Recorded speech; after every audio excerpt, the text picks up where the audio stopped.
चुल्लू भर पानी में डूब मरो निमती पाणबुडी प्रकल्पावरून वडेट्टीवार यांनी सरकारवर ही जोरदार टीका केली आहे। राज्यातील प्रकल्प वेगाने पळवण्याचं काम सुरू असल्याचं म्हणत वडेट्टीवार यांनी सरकारवर जोरदार हल्लाबोल केला। तर प्रकल्प राज्याबाहेर जाऊ नये यासाठी सरकारचे प्रयत्न असल्याचं आमदार संजय शिरसाट यांनी म्हटलं।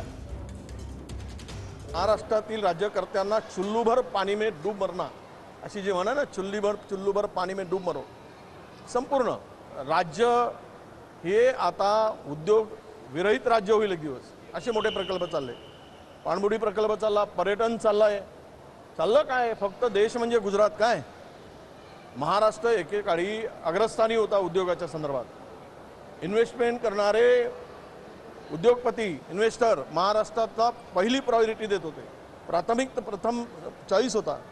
आता आपली चॉईस ही 8व्या 9व्या नंबरवर गेलेली आहे। 8-9 नंबरच्या मागे गेलो आम्ही, 1 नंबरवरचा महाराष्ट्र।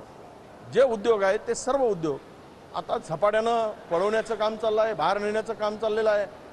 मागे सुद्धा काही लोकांनी सांगितलं की हिऱ्याचा उद्योग गुजरातला गेलाय, परंतु तरी तुम्ही जर पाहिलं असेल तर हिरे उद्योगाचे जे काही सुरत वगैरे त्या साईडचे लोक व्यापारी ते मुंबईत येत आहेत। म्हणून पाणबुडीचा उद्योग सुद्धा सरकार हा निश्चित प्रयत्न करेल की तो तिकडे जाऊ नये। कोकण पट्टी असलेला आणि त्यासाठी योग्य असलेली जागा फक्त आणि फक्त त्या उद्योगासाठी चांगली आहे, म्हणून मला वाटतं की तो उद्योग जाणार नाही आणि मुख्यमंत्री साहेब आणि इतर सर्वजण त्यासाठी प्रयत्नशील राहतील।